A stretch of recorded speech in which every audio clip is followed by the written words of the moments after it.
Hello, നമുക്കെന്നുണ്ടല്ലോ set മുണ്ട് എങ്ങനെ ഉടുക്കാം എന്ന് നോക്കിയാലോ? ഓണമൊക്കെ അല്ലേ, അപ്പോൾ എല്ലാവർക്കും ആവശ്യം വരുമായിരിക്കുമല്ലോ. അപ്പം ഞാൻ ഓൾറെഡി കുറച്ച് മേക്കപ്പ് ഒക്കെ ഇട്ട് നിൽക്കണോണ്ട് എന്നാൽ പിന്നെ അതിൽ തന്നെ എടുക്കാമെന്ന് വിചാരിച്ചു. ഇത് ഞാൻ ഓൾറെഡി ഉടുത്ത സെറ്റ് മുണ്ടാട്ടോ, അതുകൊണ്ടാണ് കുറച്ച് ചുക്കിച്ചുളഞ്ഞിരിക്കുന്നത്. അപ്പം സെറ്റ് മുണ്ടിൽ അവർക്ക് അറിയാവുന്ന പോലെ രണ്ട് പാർട്സാണുള്ളത്, ഒരു മേൽമുണ്ടും പിന്നെ താഴെ കൊടുക്കുന്ന മുണ്ടും. ഈ മേൽമുണ്ടെന്ന് പറഞ്ഞാൽ നമ്മൾ മേളിൽ കൊടുക്കുന്ന ഭാഗം എപ്പോഴും നല്ല നീളം ഉണ്ടാവും, നീളം കൂടുതലായിരിക്കും.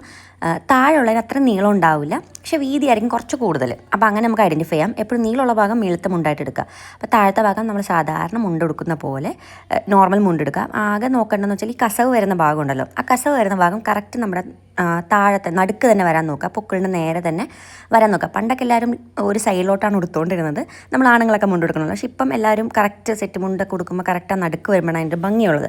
അപ്പം കസവ് വരുന്ന ഭാഗം ഒന്ന് വേണമെങ്കിൽ തേച്ച് ഒന്നാക്കി വെച്ച് കഴിഞ്ഞാൽ കറക്റ്റായിട്ടിരിക്കും. പക്ഷേ എൻ്റെ ഓൾറെഡി ഞാൻ ഉടുത്ത് വെച്ചിരുന്നത് കൊണ്ട് അത് ഓട്ടോമാറ്റിക്കായിട്ട് നല്ല രീതിയിൽ വരുന്നുണ്ട്. അപ്പോൾ നിങ്ങൾക്ക് അതൊന്ന് ഒതുക്കി ഉടുത്ത് ആ കസവ് മാത്രം വരുന്ന രീതിയിൽ വെച്ചാൽ മതി. കറക്റ്റ് നടുക്ക് വരാൻ ശ്രമിക്കണം കേട്ടോ. പിന്നെ നമ്മൾ മേൽമുണ്ട് നല്ലപോലെ പ്ലീറ്റ്സ് എടുത്ത് നോർമലായിട്ട് നമ്മൾ എടുക്കുന്ന പോലെ ഉടുക്കാം. ഇതിൽ മെയിനായിട്ട് ശ്രദ്ധിക്കേണ്ട ഒരു കാര്യം എന്ന് പറഞ്ഞാൽ നമ്മൾ ഈ ഹാഫ് സാരിയും സെറ്റ് മുണ്ടോ കൊടുക്കുമ്പോൾ ബാക്ക് വശം ഉണ്ടല്ലോ, ആ ബാക്കിലത്തെ ഒരു വി പോലെ വരണം. നമ്മുടെ രണ്ട് കാലിൻ്റെ ഇടയിലായിരിക്കണം ആ വി ഭാഗം വരേണ്ടത്. അതാണ് മെയിനായിട്ട് ശ്രദ്ധിക്കേണ്ടത്. പിന്നെ ഒരു കാര്യം എന്ന് പറഞ്ഞാൽ ഇത് സാരി ഉടുക്കുമ്പോഴും സെറ്റ് മുണ്ട് ഉടുക്കുമ്പോഴൊക്കെ ആലോചിക്കാവുന്ന കേട്ടോ.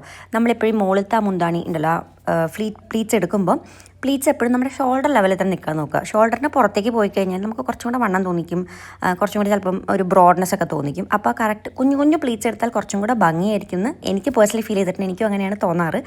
കുറച്ചൊന്ന് ഒതുങ്ങിയിരിക്കുന്ന പോലെ നമുക്ക് തോന്നും. അപ്പോൾ ഷോൾഡറിൻ്റെ അവിടെ തന്നെ പ്ലീറ്റ്സ് വന്ന് നിൽക്കാൻ വേണ്ടിയിട്ട് ശ്രദ്ധിക്കുക, ഒരുപാട് പുറത്തേക്ക് പോവാണ്ട്. പിന്നെ നമ്മൾ ആ മുകളിലത്തെ കുത്തിയതിന് ശേഷം അല്ലെങ്കിൽ മുകളിലത്തെ നീളം നോക്കിയതിന് ശേഷം, നമ്മുടെ ഷോൾഡറിൻ്റെ നീളം നോക്കിയതിന് ശേഷം നമ്മൾ ഈ കറക്റ്റ് വി വരുന്നുണ്ടോ എന്ന് ബാക്കിൽ നോക്കുക. എന്നിട്ട് ബാക്കി വരുന്ന ഭാഗം വേണം നമ്മൾ ഈ നമ്മുടെ വയറിൻ്റെ ഭാഗത്ത് അരഭാഗത്ത് അഡ്ജസ്റ്റ് ചെയ്യാൻ. അവിടെ ഉടുക്കുമ്പം കസവ് മാത്രം വന്നാൽ നന്നായിരിക്കും, ഇല്ലെങ്കിൽ ഒരുമാതിരി ഭയങ്കര ബോറായിരിക്കും കേട്ടോ. കറക്റ്റ് കസവ് വരുന്ന പോലെ മടക്കി വയ്ക്കുക, ബാക്കിയുള്ള ഭാഗം ഉള്ളിലേക്ക് വെച്ചിട്ട് കസവ് മാത്രം പുറത്ത് വരുന്ന രീതിയിൽ വെച്ച് നല്ലപോലെ കുത്തി വയ്ക്കുക. 2 പിന്ന് മതി. മുകളിൽ ഷോൾഡറിൽ ഒരു പിന്നെ, താഴെ വേണമെങ്കിൽ ആ നമ്മുടെ അരഭാഗത്ത് നമുക്ക് വേണമെങ്കിൽ ഒരു പിന്ന് കുത്താം.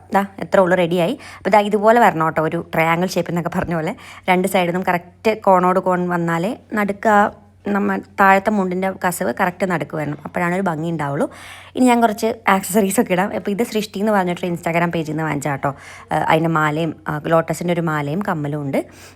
പിന്നെ കുറച്ച് പൂവൊക്കെ വെച്ചിട്ട് ഞാൻ റെഡി ആയതാണ്. അപ്പം വീഡിയോ ഇഷ്ടപ്പെട്ട് കഴിഞ്ഞാൽ ലൈക്ക് ചെയ്യുക, ഷെയർ ചെയ്യുക, സബ്സ്ക്രൈബും ചെയ്യുക. അപ്പം നമുക്ക് അടുത്ത വീഡിയോ കാണാവേ.